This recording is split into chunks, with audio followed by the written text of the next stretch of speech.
ternyata penting ya sebagai anak muda tahu sesuatu yang lebih gitu, terutama mengenai kesehatan, perencanaan masa depan. Itu karena perencanaan masa depan nggak cuma buat kita, tapi juga buat calon keluarga kita nantinya, buat anak-anak kita nantinya. Ketika kita udah punya pengetahuan yang cukup, jadi kita kan mau menerapkan pola asih dan asuh ke anak, itu kan juga nantinya akan maksimal gitu. Sola Abadi, kreatif bekerja, ikhlas melayani. Hai Sobat Solid. Kali ini kita datang di satu segmen baru, yaitu bincang tentang stunting. Dan sebagai pembuka, kita udah ditemenin sama salah satu orang yang luar biasa banget. Ada Kakak Duta Genre Surakarta tahun 2021, atau yang sekarang ini sedang menjabat sebagai Duta Genre 2022 Jawa Tengah. Wow. Oke. Sebelum kita masuk ke bincang-bincang tentang stunting, mungkin bisa dong kenalan dulu. Karena tak kenal itu tak harus. Sayang. Iya, tak sayang. Iya. Silakan. Halo semuanya, kenalin aku Putri Amaragana, biasa dipanggil Putri, dan aku adalah Duta Genre Surakarta tahun 2021, sekaligus Duta Genre Jawa Tengah tahun 2022. Salam kenal. Oh, cantik banget ya, nggak cuma cakep, secara fisik juga dari suaranya juga cantik banget. Wow, oke. Nggak heran gitu jadi Duta Genre ya? Iya, oke. Seperti itu ya. Ini kita santai aja ya? Oke. Nah, karena kita itu kemarin sudah riset sedikit tentang Duta Genre, ternyata Duta Genre itu adalah sekumpulan remaja-remaja yang peduli sama namanya keluarga, atau mungkin lebih ke apa ya Kak ya? Generasi berencana. Iya betul. Generasi berencana. Generasi berencana. Jadi genre itu singkatan dari generasi berencana. Kayak gitu. Nah, makanya kenapa sih kok bincang tentang stunting ini mengundang Kak Putri? Karena kita itu pengen nih kita pengen ngasih tahu ke teman-teman sobat Solid, apalagi yang masih muda ya, insan-insan muda, tentang stunting itu seperti apa dan bagaimana cara penanganannya gitu ya. Oke deh kalau gitu. Pertanyaan pertama mungkin bisa ya, dengan terpilihnya nih Kak Putri sebagai seorang Duta Genre Kota Surakarta dan juga Jawa Tengah gitu kan. Artinya Kak Putri ini juga bisa dibilang terpilih sebagai ikon pencegahan stunting ya. Betul sekali. Oke, dan apa sih sebenarnya yang selama ini jadi tanggung jawab dari Kak Putri? Kalau tanggung jawab aku ya sebagai Duta Genre itu sebetulnya cukup banyak. Karena sebagai Duta Genre nggak cuma menangani masalah kenakalan remaja, tapi juga masalah stunting. Apalagi kan stunting ini baru boom banget kasusnya. Kemudian juga menjadi perhatian yang cukup serius buat pemerintah, terutama dari BKKBN. Jadinya aku pun ikut andil sebagai duta untuk menyampaikan berbagai program dari pemerintah, kemudian juga berusaha untuk mengimplementasikan program-program tersebut supaya terrealisasikan secara nyata di masyarakat kayak gitu. Jadi kalau aku pribadi lebih ke sosialisasi yang pertama. Sosialisasi ini kebetulan beberapa saat yang lalu, mungkin dari bulan September sampai bulan November tahun 2021, aku itu sering banget kayak namanya kelurahan-kelurahan.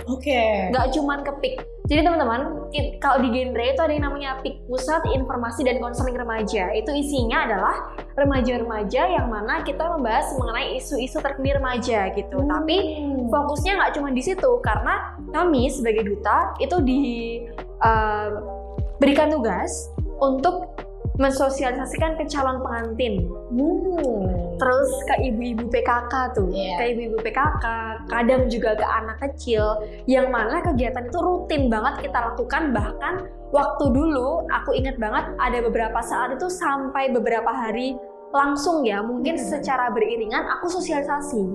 Walaupun aku bergantian dengan teman duta yang lain, dengan pengurus forum genre yang lain, tapi jadwal untuk sosialisasi itu sangat sering. Bahkan sosialisasi kami secara bergantian itu setiap hari jadwalnya.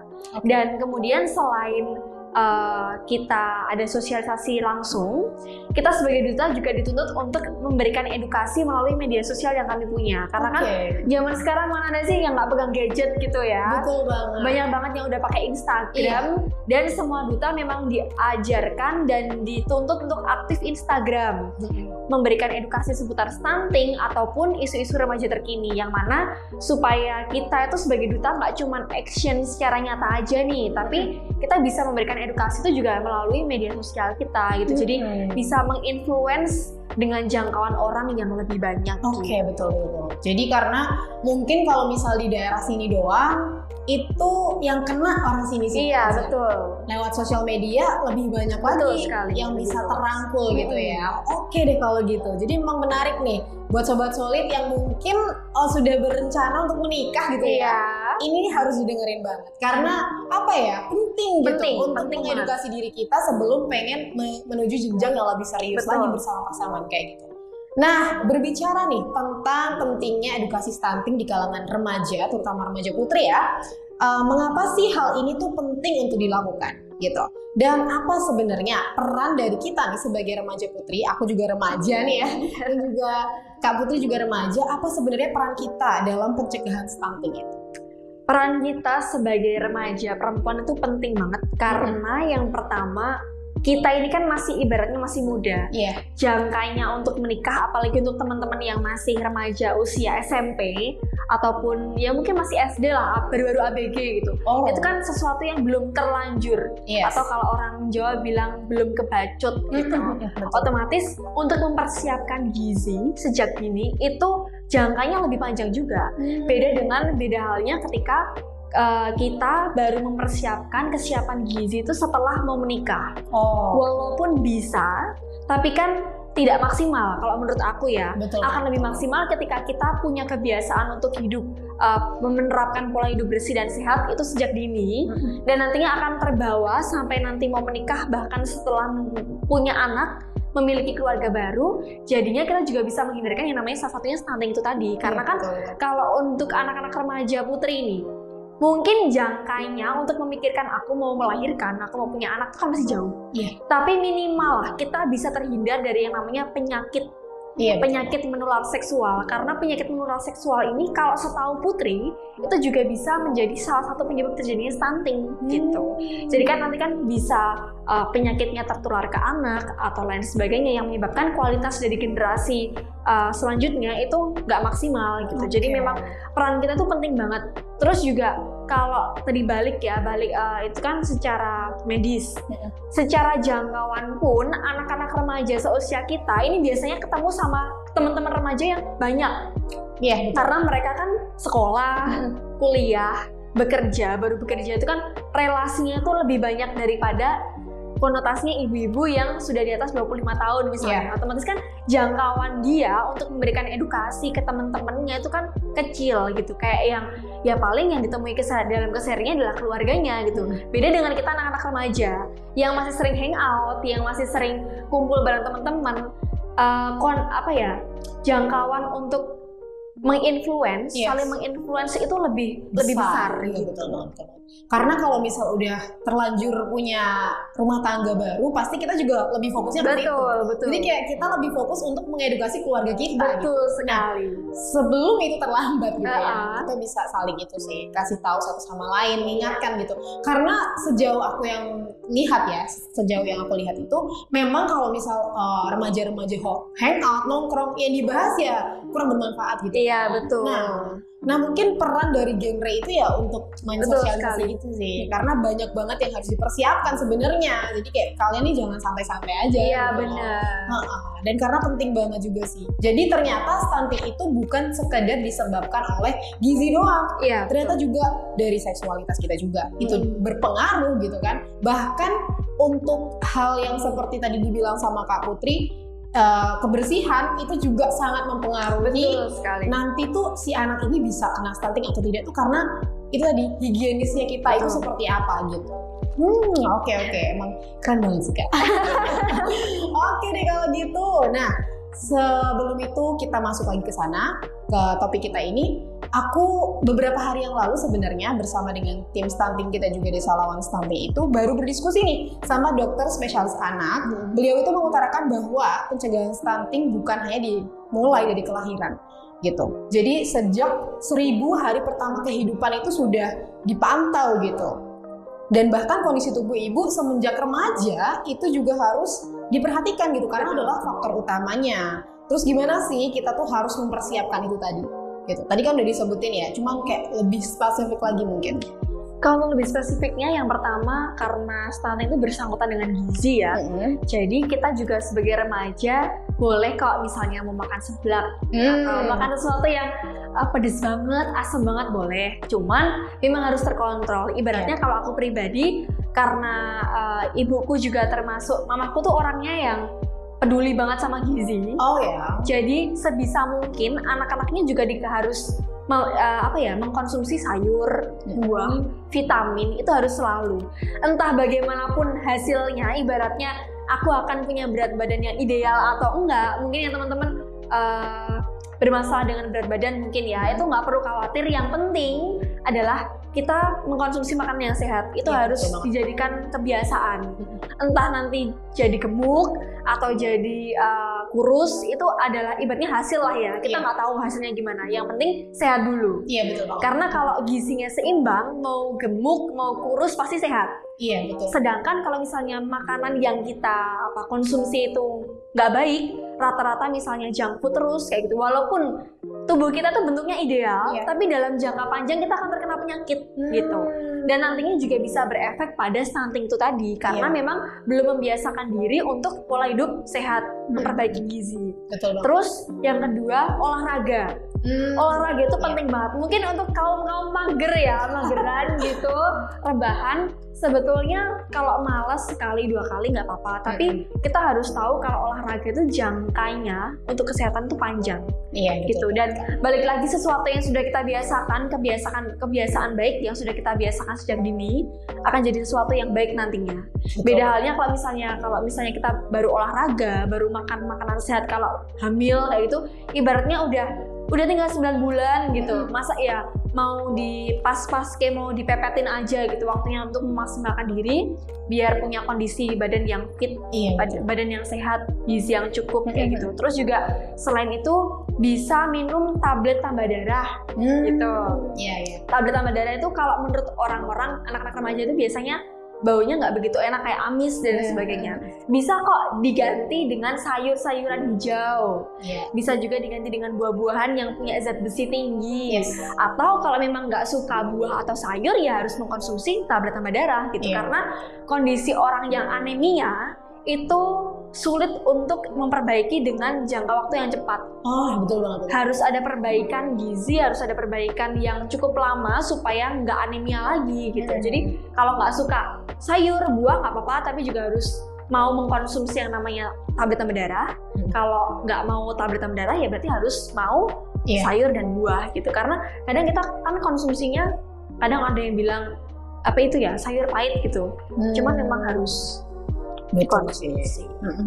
Karena memang ini pasti banyak dari sobat-sobat yang suka makan boba. Iya. Boba itu emang enak banget Rasmi, tapi sayangnya itu tuh kalau dikonsumsi terlalu berlebih gitu kan, itu bisa menyebabkan hal yang buruk gitu. Iya, betul sekali. Dan juga kan aku pernah dengar nih, kalau tadi disinggung juga, anemia itu bisa menyebabkan memicu anak itu terlahir stunting gitu. Betul. Jadi ini serem banget ya jujur nih, karena kalau misal kamu udah susah-susah nih hamil, mengandung selama 9 bulan, ternyata gizi yang dari anak yang kamu lahirkan itu kurang gitu. Nah itu tuh sebenarnya siapa sih yang menyebabkan itu gitu? Karena kita yang kurang mempersiapkan diri itu ya Kak ya. Betul sekali. Dan juga itu jangan cuma dilakukan sama remaja putri ya. Remaja putra ini juga harus mempersiapkan dari sekarang gitu kan. Misal duitnya gitu kan. Iya, finansialnya. Siapa mentalnya. Jangan cuma sekedar apa ya, oh aku siap nih, aku udah jatuh cinta sama nih orang, kayaknya nikah aja gitu. Tapi belum siap secara mental dan juga finansial, itu bahaya banget ya Kak ya. Oke deh kalau gitu. Dan juga tadi kan juga sempat disinggung ya sama Kak Putri kalau Kak Putri ini sering banget ngelakuin kunjungan ke kelurahan-kelurahan, ke PIK, remaja, dan juga mungkin ke posyandu pernah ya? Pernah. Nah pasti kamu udah pernah lihat dong, ada apa aja sih yang di situ tersedia gitu. Dan menurut kamu apa aja sih yang harus dibenahi dari adanya posyandu-posyandu dan juga PIK itu tadi? Mungkin bisa disampaikan. Kalau yang kurang ya menurut aku, atau yang selama ini di Kota Surakarta itu sudah cukup baik menurut aku pribadi, karena perlu teman-teman ketahui bahwa Surakarta itu sudah menjadi kota percontohan untuk penekanan angka stunting. Baru dinobatkan beberapa saat yang lalu, dan berarti kan itu kan sebuah bentuk keberhasilan Kota Surakarta dalam menangani atau menekan angka stunting. Itu udah luar biasa banget. Dan hal itu pun kita ketahui dari yang namanya penimbangan serentak. Padahal penimbangan serentak biasanya kalau nggak di puskesmas juga di posyandu kan gitu betul, ya. betul. Berarti kan antusiasme masyarakat dalam mengadakan posyandu setiap bulannya kan tinggi gitu. Iya, betul. Dan kalau menurut aku hal yang perlu ditingkatkan lagi adalah yaitu tadi menekankan bahwa kepentingan mengenai kecukupan gizi ke remaja putri. Jadi posyandu itu nggak cuman hanya mengedukasi ibu hamil, anak-anak kecil, tapi juga bisa memberikan penyuluhan ke anak-anak remaja. Iya. Kalau menurut aku gitu sih, karena untuk anak-anak remaja jujur banget dimanapun ya, nggak cuma di Surakarta, mereka tuh belum kesampaian untuk memikirkan urgensi dari stunting itu sendiri gitu. Mereka menganggap bahwa jangkanya masih panjang gitu loh, ngapain aku mikirin tentang stunting, padahal pencegahan stunting itu sendiri bisa dilakukan sejak usia remaja gitu. Kalau dari aku yang kurang itu sih ke anak-anak remajanya, karena mungkin lebih fokusnya kan ke ibu hamil, ke balita, dan mungkin yang mau jadi pengantin kayak gitu. Tapi yang jangkanya 3 atau beberapa bulan lagi akan menikah. Oh gitu. Belum sampai ke remaja-remaja yang masih usia belasan tahun dan lain sebagainya, belum sampai ke situ sih. Ada, tapi belum maksimal. Kan kita juga nggak bisa kayak apa ya, jaga nih program dari pemerintah. Jateng. Iya, dari Jateng khususnya. Karena kan kalau Jateng biasanya kan langsung ke kota, ke pusatnya. Sedangkan yang merealisasikan ke kelurahan, ke desa setempat itu kan dari kota, dan itu menurut aku belum cukup maksimal. Gitu. Iya. Jadi selain kita ini ya meminta atau memohon untuk pemerintah kota segera mencanangkan hal itu gitu kan, kita juga harus nih dari dalam diri kita sendiri sebagai seorang remaja gitu, kita cobalah cari gitu. Karena memang benar-benar informasi tentang stunting ini banyak banget tersebar di internet gitu kan. Cuman kitanya mungkin yang masih belum tergerak hati. Iya, betul. Satu lagi sih, kalau menurut aku yang kurang, kalau menurut aku alat ya. Alat. Karena nggak banyak dari mereka yang hanya pencatatan dan lain sebagainya itu masih dilakukan kayak manual. Terus masih juga alat-alat penimbangannya masih agak lama dan lain sebagainya. Kan ini kan habis COVID ya, otomatis kegiatan seperti itu sempat dihentikan. Jadi alat-alatnya pun belum diperbarui. Tapi ya ada baiknya ketika peralatan ini lebih canggih, misalnya lebih modern. Jadi untuk mengetahui perkembangan bayi, perkembangan ibu hamil itu lebih signifikan, lebih rinci gitu kan. Lebih presisi gitu ya Kak ya. Oke, jadi berarti beberapa tempat atau kelurahan di Surakarta itu memang yang harus dibenahi adalah instrumen ukurnya. Betul. Ya? Karena memang instrumen ukur itu penting Kak. Jadi kalau misalnya sobat-sobat juga belum tahu, kita pakai meteran biasa, meteran jahit biasa itu sama meteran yang benar-benar, maksudnya alat ukur yang benar-benar diperuntukkan atau diproyeksikan untuk mencegah stunting itu beda banget. Presisinya, akurasinya gitu. Dan itu bisa berdampak ke penelitian dari deteksi stunting itu sendiri gitu. Oke, menarik nih. Jadi memang buat kita semua tuh belajar gitu kan. Iya, benar banget. Bukan cuma sekedar untuk remaja juga, ternyata ibu-ibu juga harus mengerti, anak-anak juga harus mengerti. Dan juga ya itu tadi sih, kalau misalnya kita sadar, pemerintah juga saling mendukung, kita bisa bersinergi dan bisa menuntaskan stunting ini gitu. Dan bisa mewujudkan Indonesia generasi emas gitu. Iya, waduh, betul banget. Itu karena kayaknya cita-cita kita semua ya. Benar. Bisa jadi Indonesia generasi emas karena kita dapat bonus demografi di tahun itu. Oke deh kalau gitu. Menarik banget nih ya diskusi bareng sama Kak Putri gitu kan. Nah, Kalau misalnya kita bisa dibilang belum maksimal itu tadi, kan sudah ada hal-hal yang bisa dibenahi ya. Nah, ada nggak sih hal-hal menarik yang Kak Putri temui selama menjalankan sosialisasi pencegahan stunting, baik buat remaja putri atau para ibu, atau mungkin masyarakat secara umum? Hal yang menarik itu apa ya, kalau menurut aku selama ini yang aku temui itu tadi, ada beberapa yang kalau disosialisasikan itu antusias. Pertanyaannya banyak banget gitu. Sampai yang jawab mungkin kewalahan ya, tapi ada juga yang benar-benar pasif, bahkan sampai nggak ngerti gitu ini apa gitu. Karena kalau menurut aku ya itu tadi dari beberapa instansi mungkin belum kayak memberikan statement bahwa pencegahan stunting dan kenakalan remaja yang bisa juga menjerumuskan ke sana itu adalah hal yang penting gitu. Jadi mereka benar-benar apa sih nih gitu, kayak bukan aku banget gitu. Nah, kalau yang menarik lagi, kalau yang tadi dia ternyata masih muda tapi punya ketertarikan lebih mengenai stunting. Mungkin dia sadar ya bahwa apa yang dia pelajari sekarang itu akan bermanfaat untuk jangka panjang. Jadinya banyak yang antusias itu juga ada. Bahkan ada yang menghubungi Putri di DM itu menanyakan tentang stunting itu pernah. Dan tanyanya itu agak lucu. Dia tanyanya begini, Kak Putri ini kan masih remaja ya, ibaratnya usia menikah masih panjang. Kenapa sih mau mensosialisasikan mengenai itu? Ya balik lagi, karena itu juga termasuk salah satu tugasnya Putri gitu sebagai seorang duta. Dan memang kalau setelah aku sebagai duta ada kayak kesadaran, oh ternyata penting ya sebagai anak muda tahu sesuatu yang lebih gitu. Terutama mengenai kesehatan, perencanaan masa depan. Itu karena perencanaan masa depan nggak cuma buat kita, tapi juga buat calon keluarga kita nantinya, buat anak-anak kita nantinya. Ketika kita udah punya pengetahuan yang cukup, jadi kita kan mau menerapkan pola asih dan asuh ke anak itu kan juga nantinya akan maksimal gitu. Karena penyebab stunting itu sendiri nggak cuma dari sisi medis, balik lagi, tapi juga dari pola asih, asa dan asuh. Bagaimana kesiapan orang tua dalam mengasuh anak itu juga menjadi salah satu hal yang perlu diperhatikan untuk mencegah stunting. Betul banget sih, betul banget Kak Putri. Jadi emang benar-benar kita tuh harus memperhatikan dari berbagai macam aspek. Betul. Dan juga tadi kan kita udah nyebutin tentang stunting gitu kan dari awal sampai akhir, itu pembahasan kita gitu kan. Jadi mungkin buat beberapa sobat-sobat yang belum tahu, stunting itu adalah kondisi di mana anak itu kekurangan gizi. Jadi kondisinya itu tidak bisa tumbuh seperti anak-anak normal seperti biasanya kayak gitu. Jadi ya tugas kita untuk mencegah kondisi kerdil dari generasi kita selanjutnya ya. Itu tadi kita harus mengikuti seperti apa yang dibilang sama Kak Putri tadi. Betul sekali.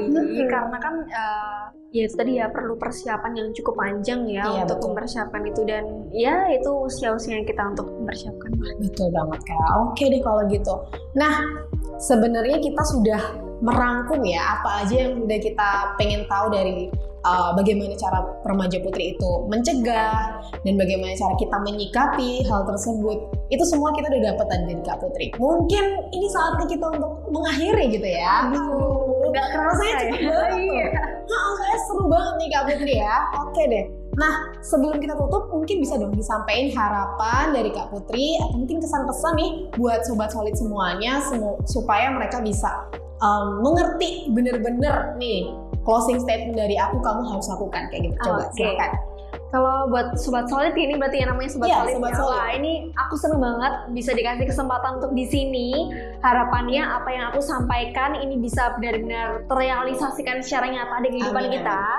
Dan kalau dari aku, pesan buat teman-teman semuanya, buat Sobat Solid sekalian nih, kalau bisa kita juga nggak hanya mengandalkan pemerintah dalam mengadakan program dalam menyukseskan pencegahan stunting, tapi kita juga harus bisa ambil andil nih, ikut bagian untuk menjadi pencegah atau agen untuk yang mengurangi stunting seperti itu. Jadi jangan cuman mengandalkan program-program dari pemerintah, tetapi kita juga harus bisa nih menjaga kesehatan diri kita sendiri, memberikan kecukupan gizi kita sendiri mulai dari usia remaja, mengusahakan segala sesuatunya itu secara mandiri. Jangan sampai disuruh dulu, jangan sampai terlanjur dulu, jangan sampai benar-benar terkena stunting dulu. stunting menimpa mungkin anak kita nantinya ya, baru kita sadar bahwa oh ternyata penting ya menjaga kecukupan gizi, kemudian juga mengerti edukasi mengenai stunting dan sebagainya. Terus ada lupa lagi, astagfirullah. It's okay, Mbak. Udah kelihatannya cuma itu sih.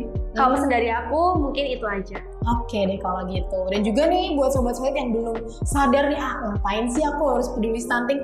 Hati-hati ya, karena kalau misalnya stunting itu terkena ke anak kita, kecerdasan otak dia pun juga ikut terpengaruh gitu ya. Betul, karena kalau setahu aku pembentukan otak itu maksimal di 1000 hari pertama kehidupan. Iya, betul. Itu 70-80% menurut sumber yang aku baca ya. Setelah itu pembentukannya itu kan nggak begitu banyak. Jadi kan gizi ataupun pola asuh yang terjadi pada anak sebelum usia 2 tahun atau di 1000 hari pertama kehidupan itu kan penting banget untuk menunjang kehidupan dia yang akan datang. Betul banget. Jadi memang harus intensif di situ ya. Karena kalau udah terlanjur nutup otaknya, sudah sulit gitu. Terbawa seumur hidup soalnya. Wah, itu serem banget sih. Jadi harus diperhatikan dari sekarang ya.